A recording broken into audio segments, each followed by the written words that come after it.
Hey, what's up guys, it's Lee, and in this video we're gonna talk about how to get good at photography as fast as possible. So I'm gonna give you guys 3 tips that are gonna help you to take your photography skills to the next level. So this is great if you are a beginner photographer and you're looking to get good fast.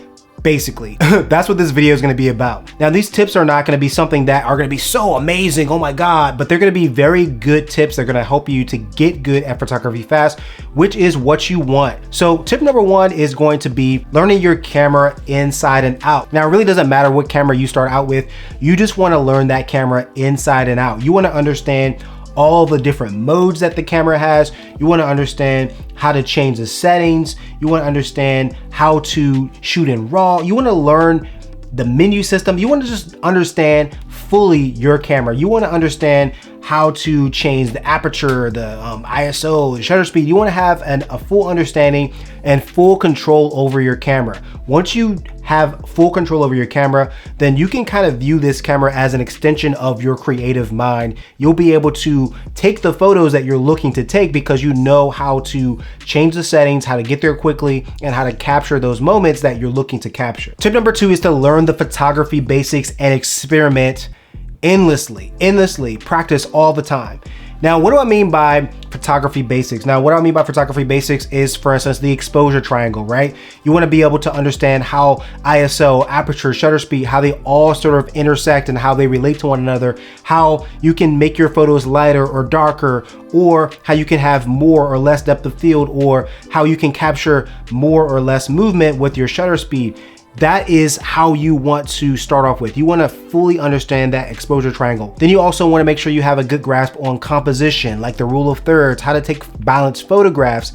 And you want to learn all of those things that come down to the photography basics. You want to learn the different camera modes on your camera and how that relates as well, and be able to switch between those as well so that you can take the best photos possible. Now, you also want to experiment as much as possible as well. So you want to take photos in the morning, at sunset. You want to take photos at different angles. You want to take photos of a lot of different things. It can be your friends, your families. It could be architecture, landscape, pictures of animals. Like, take photos of everything. Learn how to use your camera. Learn how all of these different settings sort of relate to one another, so that at the end of the day, you have a really strong grasp on how to actually get the images that you're looking to capture. If you want a little bit of blur in your images, you want to know how to do that. If you want your photos to be super duper sharp, you want to know how to do that. And you can learn that by learning all these photography basics and taking as many pictures as possible. You want to take this camera everywhere. You can't just go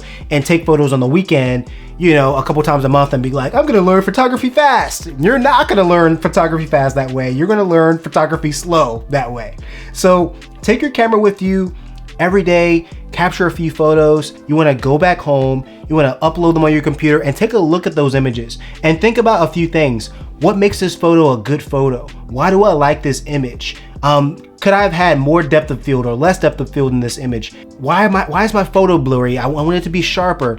You can learn all of these different things and look at the different settings that you use when you capture those images as well. And then you can analyze all of that, remember it, internalize that, and then the next day you go out and start photographing. You can keep all those things in mind, and that's gonna help you get incrementally better every single day that you're taking photos. That is a very, very important tip. That is a very important tip. So make sure that you actually take that one to heart. That's gonna do wonders for your photography journey if you go out and take as many pictures as possible, experiment, learn, and have no shame. You're gonna mess up. You're gonna take some wacky photos, okay? It's gonna happen, but don't worry about that. Just continue on taking photos, learning, and growing. Now, tip number 3. Now, I think that this is probably one of the tips that really catapulted my photography journey and really sped up my learning curve, or really made me better as a photographer as well. And that is joining local photography communities. So for instance, where I live, there are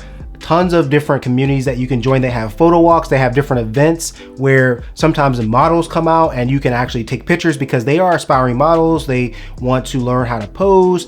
This is a good opportunity for you to learn how to pose your subjects, how to take good portraits as well. And then most importantly, you're gonna surround yourself with all these other photographers. A lot of the photographers that I found myself around, they had been photographers for 10 years, 20 years, some 30 years, like people that have a lot of experience, and they just wanna go out and take images and surround themselves with other people who are into photography as well. And one of the things that it's gonna do for you as well, it's gonna inspire you, right, to photograph, to take photos. Number two, it's gonna provide you the opportunity as well to learn from all of these experienced photographers. So if you are, struggling with something, if you're trying to figure out how to capture a certain image, or if you really are inspired by an image that you found online or that you saw somewhere, and you really wonder, like, wow, I wonder how they took that image, this is a great opportunity to have those discussions and conversations with other photographers as well. It's also a good opportunity for you to make friends with other photographers. Maybe you guys can go out and capture photos together, go on your own photo walks, or go to a place that you've always wanted to go. If you're into landscape photography, you can do so many different things in person, live with other photographers. So I think that is something that really helped me out a lot. One of the other things as well is you're gonna expose yourself to things that you didn't even know about. So for instance, off-camera flash was a thing for me. I did not know what off-camera flash was. I saw this guy, he had this contraption with this softbox thing. I was like, what is that? What is that? And he's like, oh, this is off-camera flash. And he showed me the images that he captured with it, and I was blown away. The images were super beautiful. They were sharp, they were crisp, they were clear, and they just popped, and they were just unlike any images that I had been able to capture. I'm like, what is going on? And he let me take some photos as well, and those were some of the best photos that I took at the time, and I thought it was so amazing.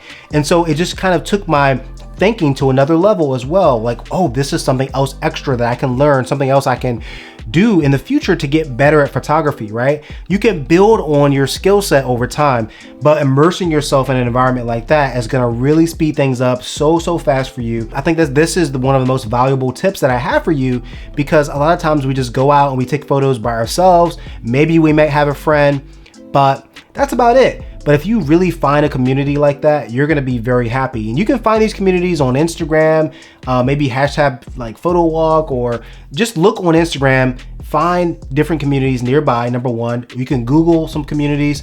There's also different workshops and things like that that you can be a part of. Sometimes you have to pay, sometimes it's free. But you wanna just go out there and immerse yourself and meet other people who are into your craft. And that's gonna really accelerate your learning by far. At least for me, that was something that took things to an entirely different level for me. Now, if you like this video and you found it helpful, definitely hit the like button. Also, if you're new here and you haven't hit the subscribe button yet, what are you waiting for? Hit the subscribe button.